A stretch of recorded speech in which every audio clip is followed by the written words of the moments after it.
Hey guys, welcome back to this video. इस video पे हम dissociation constant and formation constant क्या होता है वो इस वीडियो पे हम डील करेंगे। तो ये आपका थर्मोडायनेमिक एंड काइनेटिक स्टेबिलिटी का पार्ट 2 है। इससे प्रीवियस वीडियो पे हमने देखा था कि स्टेबिलिटी आपके कितने टाइप्स की होती है। दो मेन टाइप्स की आपकी स्टेबिलिटी रहती है। एक है आपका थर्मोडायनेमिक स्टेबिलिटी और दूसरा है आपका काइनेटिक स्टेबिलिटी। थर्मोडायनेमिक स्टेबिलिटी आपके दो टाइप्स के होते हैं, स्टेबल कॉम्प्लेक्स और अनस्टेबल कॉम्प्लेक्स, जिसे हम पेनिट्रेशन कॉम्प्लेक्स और नॉर्मल कॉम्प्लेक्स भी कहते हैं। और दूसरी काइनेटिक स्टेबिलिटी भी आपकी दो टाइप्स की होती है, एक आपका लेबाइल कॉम्प्लेक्स है, इनर्ट कॉम्प्लेक्स। तो ये सब हमने प्रीवियस वीडियो में डिस्कशन किया था। वीडियो का लिंक आपको नीचे डिस्क्रिप्शन बॉक्स में मिल जाएगा, वीडियो आप देख सकते हो। ठीक है। तो सबसे पहले आपका आता है यहाँ पर dissociation of a complex ion. आपके जो कोऑर्डिनेशन कॉम्प्लेक्स आयन है वो आपके पानी पे कैसे डिसोसिएट करते हैं। और डिसोसिएशन कांस्टेंट आपका क्या होता है, डिसोसिएशन कांस्टेंट को हम इंस्टेबिलिटी कांस्टेंट भी कहते हैं और उसको हम के डिसोसिएशन से यहाँ पर रिप्रेजेंट करते हैं। तो क्या चीज़ लिखा है, in aqueous solution a complex ion dissociates to a very small extent.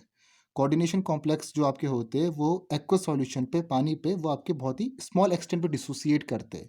Completely dissociate नहीं करते, कुछ ही स्मॉल एक्सटेंट पे आपके यहाँ पर डिसोसिएट करेंगे जिससे आपका इक्विलिब्रियम एग्जिस्ट हो अनडिसोसिएटेड और डिसोसिएटेड मॉलिक्यूल्स के बीच में। तो लिखा है ना, complex ion dissociates, there lies an equilibrium between the undissociated complex ion and the species obtained by the dissociation of the complex ion. तो जब आपका कॉम्प्लेक्स आयन डिसोसिएट करता है, अब कॉम्प्लेक्स आयन आपका कंप्लीटली डिसोसिएट तो नहीं कर रहा अपने आयन्स पे, तो कंप्लीटली डिसोसिएट नहीं कर रहा है तो आपका यहाँ पर एक इक्विलिब्रियम एग्जिस्ट होगा वो मॉलिक्यूल्स के बीच में जो आपकी अनडिसोसिएटेड है और वो मॉलिक्यूल्स के बीच में जो आपका डिसोसिएट हो चुके हैं। तो दोनों के बीच में आपका एक इक्विलिब्रियम एग्जिस्ट करने वाला है। तो hence the stability of a complex ion in solution is expressed in terms of equilibrium constant of the dissociation equilibrium। तो हम किसी भी कोऑर्डिनेशन कॉम्प्लेक्स की स्टेबिलिटी एक्वस सॉल्यूशन में कैसे एक्सप्रेस करते हैं, उसकी इक्विलिब्रियम कांस्टेंट से। तो फॉर एग्जांपल मैं यहाँ पर डिसोसिएशन हम डिस्कस कर रहे हैं, हमारे पास यहाँ पर अमीन का कॉम्प्लेक्स है, टेट्रा अमीन कॉपर हमारे पास है एक आयन। तो इसका हम एक्वस सॉल्यूशन पे इसका डिसोसिएशन हम कंसिडर करेंगे। तो एक्वस सॉल्यूशन पे आपको कैसे डिसोसिएट कर रहा है, कॉपर आयंस पे और अमोनिया आयंस पे। तो अमोनियम आयंस और कॉपर आयंस हमारे पास यहाँ पर है। इनका अगर हमें इंस्टेबिलिटी कांस्टेंट निकालना है, अगर हमें इसका डिसोसिएशन कांस्टेंट निकालना है, तो कैसे हम निकालते हैं, प्रोडक्ट का कंसंट्रेशन ओवर रिएक्टेंट का कंसंट्रेशन। तो इस तरीके से यहाँ पर हम इंस्टेबिलिटी कांस्टेंट को निकालते हैं। इंस्टेबिलिटी कांस्टेंट हम के डिसोसिएशन दिखा सकते हैं या आप के सब्सक्रिप्ट में इंस्टेबिलिटी भी यहाँ पर लिख सकते हो। यहाँ पर आपका हो क्या रखा है, यहाँ पर आपका कोऑर्डिनेशन कॉम्प्लेक्स डिसोसिएट हो रखे हैं अपने आयंस पे, कॉपर आयंस और अमोनिया पे। ठीक है। और यहाँ पर हमने जो डिसोसिएशन कांस्टेंट देखा है, इंस्टेबिलिटी कांस्टेंट, ये आपको बता रहा है कि ये कंपाउंड आपका कितना स्टेबल है या कितना अनस्टेबल है। ठीक है। तो कैसे हमने निकाला है डिसोसिएशन कांस्टेंट, हमने यहाँ पर प्रोडक्ट का कंसंट्रेशन ले रखा है, कॉपर आयंस और अमोनिया, ओवर हमारे पास रिएक्टेंट का कंसंट्रेशन। ठीक है। तो ये होता है आपके यहाँ पर इंस्टेबिलिटी कांस्टेंट, या जिसे हम डिसोसिएशन कांस्टेंट भी कहते हैं। इसमें आपकी कॉम्प्लेक्स आयन डिसोसिएट हो रखे और दोनों के बीच में आपका इक्विलिब्रियम एग्जिस्ट कर रखा है। कंप्लीटली डिसोसिएट नहीं हो रखे, तभी आपका यहाँ पर इक्विलिब्रियम एग्जिस्ट हो रखा है और उसको हमने इक्विलिब्रियम कांस्टेंट से शो कर रखा है, जिसे हम के डिसोसिएट करके शो कर रहे हैं। सेकेंड है आपका formation of complex ion in solution and formation constant. अभी जो हम ऊपर डिस्कस कर रहे थे वो आपका dissociation of a complex ion था, कि जो आपके कोऑर्डिनेशन कॉम्प्लेक्स डिसोसिएट कर रहे हैं एक्वा सॉल्यूशन पे। यहाँ पर क्या हो रहा है, कॉम्प्लेक्स आयन की फॉर्मेशन हो रही है, कॉम्प्लेक्स आयन आपके फॉर्म हो रहे हैं। यहाँ पर आपका टेट्रामीन कॉपर का डिसोसिएशन हो रहा था, वो अपने आयंस पे डिसोसिएट हो रहे थे। यहाँ पर आपके जो आयंस है वो मिलकर आपका एक कॉम्प्लेक्स फॉर्म कर रहे हैं। तो यहाँ पर देखो, formation of a complex ion in solution and formation constant. यहाँ पर हम इंस्टेबिलिटी कांस्टेंट की बात कर रहे थे या डिसोसिएशन कांस्टेंट की बात कर रहे थे। यहाँ पर हम बात करेंगे फॉर्मेशन कांस्टेंट की, क्योंकि यहाँ पर आपका एक कॉम्प्लेक्स फॉर्म हो रहा है। तो the formation of tetrammine copper ion in solution can be represented by the equilibrium given below. तो इस तरीके से हमारी इक्विलिब्रियम कंडीशन बन रखी है, जिसमें हमारे कॉपर आयन्स और अमोनिया, अमोनिया हमारे पास एक लिगेंड है, कॉपर आयन हमारे पास एक सेंट्रल मेटल आयन है। तो दोनों का आपको यहाँ पर फॉर्मेशन हो रखा है और हमें यहाँ पर एक कॉम्प्लेक्स प्रोवाइड हो रखा है। यहाँ पर हम स्टेबिलिटी कांस्टेंट निकालेंगे। तो स्टेबिलिटी कांस्टेंट हम कैसे शो करेंगे, जिसे हम फॉर्मेशन कांस्टेंट भी कहते हैं, के सब्सक्रिप्ट में FOR से इसको हम शो करते हैं। तो ये आपका स्टेबिलिटी कांस्टेंट होता है, जो आपका प्रोडक्ट है उसका कंसंट्रेशन ओवर रिएक्टेंट का कंसंट्रेशन। तो इस तरीके से यहाँ पर हम स्टेबिलिटी कांस्टेंट को शो करेंगे। तो यहाँ पर अगर हम देखें, जो आपका फॉर्मेशन कांस्टेंट है वो आपका इन्वर्सली प्रोपोर्शनल है डिसोसिएशन कांस्टेंट के। ये आपका फॉर्मेशन कांस्टेंट है, इसका जस्ट अपोजिट वो आपका यहाँ पर क्या है, डिसोसिएशन कांस्टेंट। ठीक है। तो इसको हम कुछ ऐसे लिख सकते हैं, के फॉर्मेशन या स्टेबिलिटी कांस्टेंट को आप बीटा से भी शो कर सकते हैं, किसके इक्वल होगा 1 ओवर डिसोसिएशन कांस्टेंट या इंस्टेबिलिटी कांस्टेंट। तो दोनों आपके इनवर्सली प्रोपोर्शनल है, ठीक है। अब नीचे हमारे पास कुछ कॉम्प्लेक्स आए हैं ना, इनके डिसोसिएशन कांस्टेंट और फॉर्मेशन कांस्टेंट को यहाँ पर हम देखते हैं। तो इसमें आप देखो, ये आपके जो कॉम्प्लेक्स आए हैं ना, इसमें जो आपका सबसे ज़्यादा जिसका फॉर्मेशन कांस्टेंट है वो हमें क्या दिख रहा है, ये वाले कॉम्प्लेक्स है। देखो जो आपका यहाँ पर मर्करी साइनो कॉम्प्लेक्स है, इसका जो फॉर्मेशन कांस्टेंट है वो आपका सबसे ज़्यादा है 2.5 इंटू 10⁻41। जिसका फॉर्मेशन कांस्टेंट सबसे ज़्यादा होगा वो कॉम्प्लेक्स आपका उतना स्टेबल होगा।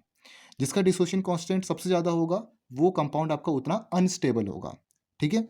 तो जिसका स्टेबिलिटी कांस्टेंट या फॉर्मेशन कांस्टेंट सबसे ज़्यादा है वो कंपाउंड आपका या वो कॉम्प्लेक्स आपका सबसे ज़्यादा स्टेबल। जिसका डिसोसिएशन कांस्टेंट सबसे ज़्यादा है वो कॉम्प्लेक्स आपका उतना अनस्टेबल होगा। तो यहाँ पर अगर हम देखें, ये आपका फॉर्मेशन कांस्टेंट है या जिसे हम स्टेबिलिटी कांस्टेंट भी कह सकते हैं, और ये आपका डिसोसिएशन कांस्टेंट है या इसे हम इनस्टेबिलिटी कांस्टेंट भी यहाँ पर कह सकते हैं। तो फॉर्मेशन कांस्टेंट में देखो 2.5 इंटू 10⁻41, तो इन सब कॉम्प्लेक्स में सबसे ज़्यादा फॉर्मेशन कांस्टेंट आपका ये वाले कॉम्प्लेक्स का है, मर्क्यूरी कॉम्प्लेक्स का, ठीक है। दैट मीन्स ये आपका सबसे ज़्यादा स्टेबल कॉम्प्लेक्स यहाँ पर होगा। और इन कॉन्ट्रास्ट अगर इसका हम डिसोसिएशन कांस्टेंट देखें तो इसका 4 इंटू 10⁻42 है, जो आपके इस सब डिसोसिएशन कांस्टेंट्स में सबसे क्या है, सबसे आपका कम है। दैट मीन्स सबसे ज़्यादा स्टेबल आपका ये कॉम्प्लेक्स आयन होगा। सिमिलरली अगर यहाँ पर मैं डिसोसिएशन कांस्टेंट को देखूँ तो इसमें आपका जो ये वाला है 1 इंटू 10⁻−3, ये वाला डिसोसिएशन कांस्टेंट की वैल्यू ये आपकी सबसे ज़्यादा है। ये थायोसाइनाइड कॉम्प्लेक्स के लिए या आयरन कॉम्प्लेक्स के लिए ये डिसोसिएशन कांस्टेंट आपका सबसे ज़्यादा है इन पे। बाकी आप देखो 10⁻12, 10⁻36, 10⁻14, तो सबसे ज़्यादा जो आपके यहाँ पर डिसोसिएशन कांस्टेंट की वैल्यू है वो आपके इस कॉम्प्लेक्स की है, थायोसाइनाइड की। दैट मीन्स सबसे ज़्यादा अनस्टेबल इन सब कॉम्प्लेक्स में कौन सा होगा आपका, ये कॉम्प्लेक्स आपका होगा लास्ट वाला, ठीक है। तो इस तरीके से हमने यहाँ पर डिसोसिएशन कांस्टेंट को देखा और फॉर्मेशन कांस्टेंट को देखा। दोनों आपके इन्वर्सली प्रोपोर्शनल होते, फॉर्मेशन कांस्टेंट ज़्यादा होगा तो डिसोसिएशन कांस्टेंट आपका कम होगा। अगर डिसोसिएशन कांस्टेंट ज़्यादा होगा तो फॉर्मेशन कांस्टेंट आपका कम होगा। जितना ज़्यादा फॉर्मेशन कांस्टेंट उतना कॉम्प्लेक्स आपका स्टेबल होगा, जितना ज़्यादा आपका डिसोसिएशन कांस्टेंट उतना कंपाउंड आपका यहाँ पर अनस्टेबल होगा, ठीक है। अब नेक्स्ट टॉपिक जो आता है वो है आपका step wise formation of complexes. इसमें हम देखेंगे कि आपके जो कोऑर्डिनेशन कॉम्प्लेक्सेस है वो आपके स्टेप वाइज कैसे फॉर्म हो रहे हैं। तो इसमें हम स्टेप वाइज फॉर्मेशन कांस्टेंट और ओवरऑल या क्यूमुलेटिव फॉर्मेशन कांस्टेंट्स की यहाँ पर बात करेंगे। तो जब हम स्टेप वाइज फॉर्मेशन कांस्टेंट को डिस्कस करेंगे तो इसमें हमारे डिफरेंट स्टेबिलिटी कांस्टेंट्स आएंगे, जैसे K1, K2, K3 इस तरीके से आएंगे, ठीक है। तो एक हमारे पास यहाँ पर ये एक रिएक्शन है, एम हमारे रिप्रेजेंट कर रहा है मेटल आयन और एल आपका लिगेंड्स यहाँ पर है। तो यहाँ पर हमने एन मोल्स ऑफ लिगेंड्स लिए, जब आपका रिएक्ट कराएगा मेटल के साथ तो यहाँ पर आपका एक कोऑर्डिनेशन कॉम्प्लेक्स फॉर्म होगा, ठीक है। बीटा आपका यहाँ पर स्टेबिलिटी कांस्टेंट है। तो इसके लिए जो आपका यहाँ पर स्टेबिलिटी कांस्टेंट होने वाला है इस रिएक्शन के लिए वो क्या रहेगा, देखो बीटा किसके इक्वल हो जाएगा, जो आपका प्रोडक्ट का कंसंट्रेशन है MLN ओवर जो आपका यहाँ पर रिएक्टेंट का कंसंट्रेशन है ML, और जो आपका मोल है वो आपका यहाँ पर पावर पे आ गया L⁴n, ठीक है। तो इस रिएक्शन के लिए आपका जो स्टेबिलिटी कांस्टेंट है बीटा वो आपका यहाँ पर ये रहने वाला है। अब आप इसमें देखो, इस रिएक्शन पे आपके जो लिगेंड्स है, जो आपके n मोल्स ऑफ लिगेंड्स है वो आपके एक ही बार में ऐड हो गए। अगर यहाँ पर मैं n लिगेंड्स को 1 by 1 ऐड करूँ, लिखा है कि if n ligands are added to the metal 1 by 1 then the formation of MLN can be supposed to take place through the following n equilibria। अगर इस n मोल्स ऑफ लिगेंड को मैं एक एक करके यहाँ पर स्टेप बाय स्टेप इसको अगर मैं ऐड करूँ, जैसे मैंने यहाँ पर एक मेटल लिया फिर एक लिगेंड मैंने लिया तो मुझे यहाँ पर ML1 मिला। तो इसके लिए जो आपका स्टेबिलिटी कांस्टेंट आया, इक्विलिब्रियम कांस्टेंट, वो हम K1 से शो कर रहे हैं, वो किसके इक्वल होगा ML ओवर M और L, मतलब प्रोडक्ट का कंसंट्रेशन ओवर रिएक्टेंट का कंसंट्रेशन। सिमिलरली जो आपका दूसरा लिगेंड है वही लिगेंड, तो ML प्लस L देन आपको क्या मिलेगा यहाँ पर ML2। तो इसके लिए हमारा जो स्टेबिलिटी कांस्टेंट होगा वो आपका K2 होगा। तो इसके लिए क्या होगा ML2 और आपका रिएक्टेंट का कंसंट्रेशन। सिमिलरली ML2 लिया, फिर हमने तीसरा लिगेंड लिया, इसका क्या बनेगा आपका प्रोडक्ट ML3। तो यहाँ से हमारा जो स्टेबिलिटी कांस्टेंट आया प्रोडक्ट का कंसंट्रेशन ओपन रिएक्टेंट का कंसंट्रेशन। तो इसमें हम क्या कर रहे थे, इसमें हम तीनों जो आपके लिगेंड्स थे हमने एक ही बार में ले लिए थे n मोल्स ऑफ लिगेंड। यहाँ पर हमने क्या किया, स्टेप बाय स्टेप लिया, पहले एक बार L लिया, फिर दूसरा लिगेंड लिया, फिर तीसरा लिगेंड लिया, ठीक है। तो यहाँ पर जब हमने पहला लिया तो आपका ML1 बना, तो इसके लिए स्टेबिलिटी कांस्टेंट आपका ये है K1। जब हमने यहाँ पर दूसरा लिगेंड लिया तो अब आपका ML2 बना, उसके लिए स्टेबिलिटी कांस्टेंट कुछ अलग होगा। फिर हमने तीसरा लिगेंड लिया तो उसके लिए स्टेबिलिटी कांस्टेंट आपका कुछ और होगा। तो फाइनली हमारे यहाँ पर ML3 बना। इसमें क्या हुआ, इसमें हमारा एक ही स्टेप में बन गया Ml3 और इसमें हमारे यहाँ पर 3 स्टेप्स में बना Ml3। तो ये आपका डिफरेंस यहाँ पर है। ठीक है, ये आपका स्टेप वाइज फॉर्मेशन कांस्टेंट है K1, K2 और K3। नेक्स्ट है आपका ओवरऑल फॉर्मेशन कांस्टेंट। ऊपर जो हम देख रहे थे ये आपका स्टेप वाइज फॉर्मेशन कांस्टेंट था और ये है आपका ओवरऑल फॉर्मेशन कांस्टेंट। दोनों में डिफरेंस क्या है, इसमें आपका 3 स्टेप में Ml3 बन रहा था, लेकिन ओवरऑल फॉर्मेशन कांस्टेंट में क्या है, इसमें आपका एक ही स्टेप में Ml3 बन जा रहा है। देखो आपका एक मेटल है, 3 लिगेंड्स आपने लिए, 3 मोल्स ऑफ लिगेंड और आपका यहाँ पर Ml3 बन गया। तो एक ही स्टेप में आपका यहाँ पर Ml3 कॉम्प्लेक्स आपको मिल गया। लेकिन यहाँ पर क्या हो रहा था, इसमें आपके 3 स्टेप हो रहे थे। ये आपका K1 बना, फिर K2 बना, फिर आपका K3, देन फाइनली आपका Ml3 यहाँ पर फॉर्म हुआ। ठीक है, तो ओवरऑल फॉर्मेशन कांस्टेंट में एक ही स्टेप में आपका जो कॉम्प्लेक्स है वो आपको मिल जाता है। तो इसमें हमने पहले एक मेटल लिया, फिर आपका एक लिगेंड लिया, 1 मोल ऑफ लिगेंड, तो यहाँ पर आपको Ml मिला कॉम्प्लेक्स। तो इसके लिए जो आपका β1 होगा स्टेबिलिटी कांस्टेंट, वो हम इससे शो करेंगे। देन हमने जब 2 मोल्स ऑफ लिगेंड लिया तब आपको Ml2 फॉर्म हुआ, ये आपका β2 है स्टेबिलिटी कांस्टेंट दूसरे रिएक्शन का। देन या अगर हमने 3 मोल्स ऑफ लिगेंड लिए तो आपको यहाँ पर Ml3 मिला और ये आपका यहाँ पर β3 इस रिएक्शन का स्टेबिलिटी कांस्टेंट है। तो ये आपका बेसिक डिफरेंस है ओवरऑल फॉर्मेशन कांस्टेंट पे और आपका स्टेप वाइज में। स्टेप वाइज में क्या हो रहा है, इसमें आपके 3 स्टेप में आपको Ml3 मिल रहा है।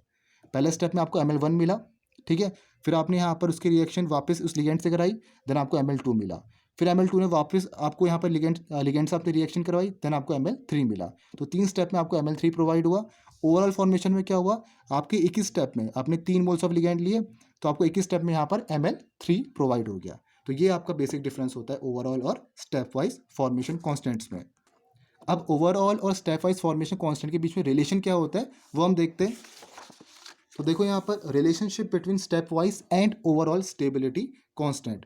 तो यहाँ पर हमारे प्रीवियस रिजल्ट से हमें क्या मिला था, बीटा थ्री हमारे पास ये आया था, प्रोडक्ट का कंसंट्रेशन Ml3 ओवर हमारे पास रिएक्टेंट कंसंट्रेशन M और L का क्यूब। ठीक है, तो देखो क्या है हमारे पास, हमने यहाँ पर β3 लिखा हुआ है।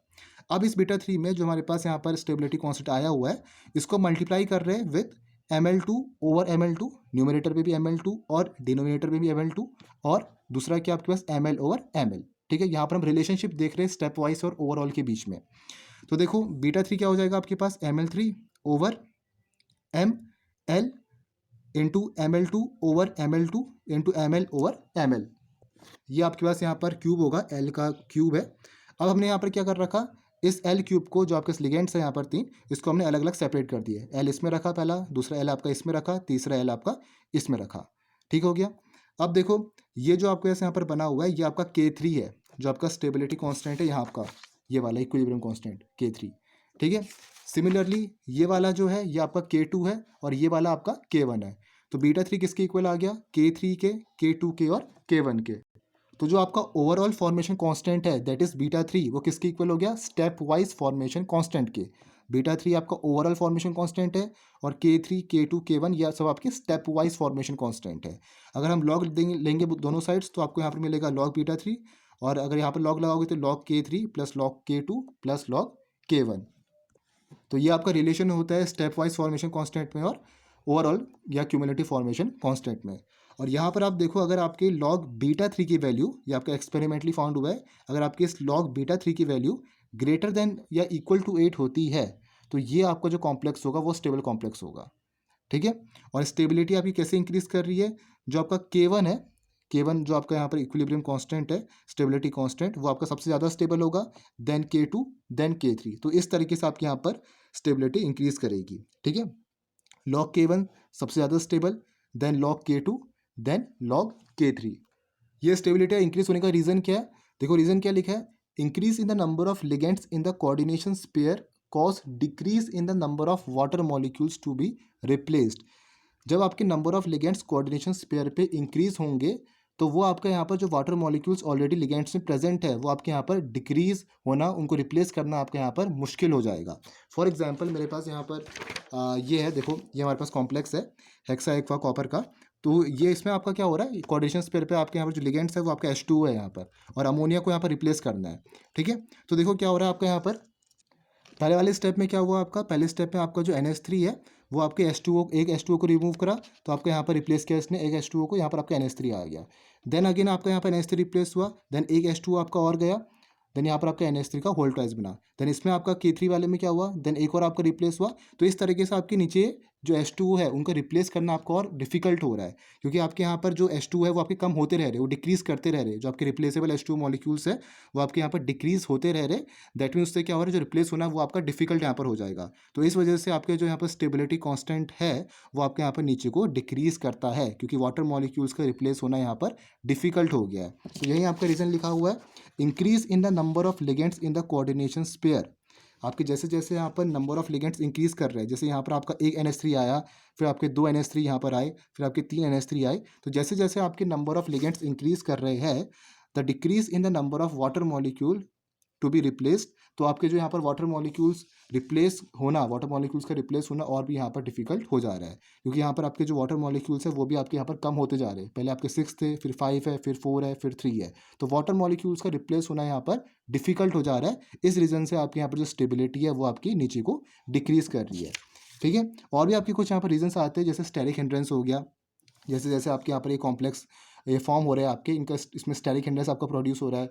फिर कुछ आपके यहाँ पर इलेक्ट्रोस्टैटिक अट्रैक्शन एक रीज़न होता है। तो ये कुछ आपके और भी रीजंस है, लेकिन जो मेन रीजंस है वो आपको मेन रीज़न क्या है कि H2O का रिप्लेस होना डिफिकल्ट हो जा रहा है। जैसे जैसे आपके और लिगेंड्स आ रहे हैं, रिप्लेस हो रहे हैं, तो H2O का रिप्लेस होना यहाँ पर डिफिकल्ट हो जा रहा है, जिस वजह से उसकी स्टेबिलिटी आपकी डिक्रीज कर रही है। ठीक है, नेक्स्ट देखो क्या है, नेक्स्ट लिखा है in some cases Kn+1 is greater than Kn। कुछ आपके एक्सेप्शंस भी होते हैं जिसमें आपकी जो Kn+1 की स्टेबिलिटी है वो आपकी Kn से ज़्यादा होती है। Kn+1 मतलब जैसे ये आपका यहाँ पर K4 है, K4 की स्टेबिलिटी आपकी कभी कभी K3 से ज़्यादा भी हो जाती है कुछ केसेस में। Kn+1 अगर ये आपका K2 है तो दैट मीन्स आपका यहाँ पर K2 की स्टेबिलिटी कम है K3 से, जो आपके नॉर्मल ट्रेंड से अलग है। नॉर्मल उसमें क्या हो रहा है, आपके नीचे को क्या हो रही है, स्टेबिलिटी डिक्रीज कर रही है। K1 K2 K3 K4 आपकी स्टेबिलिटी डिक्रीज कर रही है। लेकिन कुछ आपका ऐसे एक्सेप्शन भी होते हैं जिसमें आपकी जो स्टेबिलिटी है वो आपकी यहाँ पर Kn+1 की ज़्यादा हो जाती है Kn से। ठीक है, क्या है इसका रीज़न देखो, पहला रीज़न लिखा है due to unusual structural changes including electronic configuration of metal ion. कभी कभी आपके जो यहाँ पर कॉम्प्लेक्सेस होते हैं उनमें कुछ स्ट्रक्चरल चेंजेस आते हैं, जिसकी वजह से कुछ आपके जो मेटल आयन की कॉन्फ़िगरेशन है वो भी आपकी चेंज हो जाती है। तो अगर आपकी मेटल आयन की कॉन्फ़िगरेशन चेंज होगी तो वो आपकी CFSE को, क्रिस्टल फील्ड स्प्लिटिंग एनर्जी को भी यहाँ पर इफेक्ट करेगी। तो अगर आपकी ज़्यादा यहाँ पर CFSE वैल्यू होगी तो आपके वो स्ट्रॉन्ग फील्ड लिगेंड होंगे, अगर आपकी कम CFSE वैल्यू होगी तो आपकी वीक फील्ड लिगेंड होंगे। ठीक है, तो वो कॉम्प्लेक्स जिसकी हायर CFSE वैल्यू होती है, जिसकी क्रिस्टल फील्ड स्टेबलाइजेशन एनर्जी आपकी ज़्यादा होगी, तो वो कॉम्प्लेक्सेस आपकी ज़्यादा स्टेबल होंगे। तो 10 इक्विलिब्रियम और स्टेबिलिटी कांस्टेंट इज हाई। अगर जिसकी CFSE वैल्यू ज़्यादा है तो वो ज़्यादा स्टेबल होंगे, तो उसकी जो स्टेबिलिटी कांस्टेंट है वो भी आपका ज़्यादा होगा। फॉर एग्जांपल यहाँ पर मेरे पास हेक्सा एको आयरन है और इसकी रिएक्शन हमने करवाई है बाइपिराडिन से। ठीक है, तो इसमें हमारे पास जो हमें मिल रखा है, देखो सबसे पहले आपका क्या हो रखा है कि आपका यहाँ पर एक H2 रिप्लेस हुआ, बाइपिराडिन आपका यहाँ पर स्पेयर के अंदर आया। देन अगेन आपके यहाँ पर क्या हुआ, दूसरा बाइपिराडिन अगेन आपका रिप्लेस किया H2 मॉलिक्यूल को। देन आपका ये चीज़ यहाँ पर बना, ये आपका इसका जो स्टेबिलिटी कांस्टेंट है वो K2 है। देन अगेन आपका बाइपिराडिन आया, इसको रिप्लेस किया और यहाँ पर आपका ये जो आपका ये ट्राई बाइपिराडिन आयरन आपके यहाँ पर फॉर्म हो रखा है। ठीक है, अगर यहाँ पर हम K2 और K3 में देखें तो K2 में जो आपके यहाँ पर CFSE वैल्यू है इस रिएक्शन की वो आपकी -0.4 डेल्टा O है। ठीक है, और यहाँ पर CFSE वैल्यू कितनी है, -2.4 डेल्टा O। तो CFSE वैल्यू को हम नेगेटिव सी शो करते हैं, तो -2.4 डेल्टा O K3 की जो आपकी यहाँ पर CFSE वैल्यू आपकी बहुत ज़्यादा इन कंपैरिजन टू K2। देयरफॉर यहाँ पर K3 की जो स्टेबिलिटी होगी, जो आपके K3 वाले स्टेबिलिटी कांस्टेंट है, इसकी स्टेबिलिटी आपकी ज़्यादा होगी देन K2, क्योंकि इसकी CFSE वैल्यू आपकी यहाँ पर ज़्यादा है in comparison to this reaction. ठीक है, क्योंकि आपकी जितनी ज़्यादा हाई CFSE वैल्यू होगी उतना आपका कॉम्प्लेक्स स्टेबल रहने वाला है। तो कुछ एक्सेप्शन आपके ऐसे भी होते हैं जहाँ पर आपकी Kn+1 की वैल्यू ज़्यादा होती है या इसकी स्टेबिलिटी आपकी ज़्यादा होती है Kn से। ठीक है, तो ये आपके यहाँ पर फॉर्मेशन कांस्टेंट और स्टेबिलिटी कांस्टेंट की बात थी। इसमें हमने स्टेप वाइज फॉर्मेशन कांस्टेंट और ओवरऑल क्यूमुलेटिव या फॉर्मेशन कांस्टेंट भी हमने देखा। तो hope you like this video, मिलेंगे नेक्स्ट वीडियो पे। Thank you for watching this video.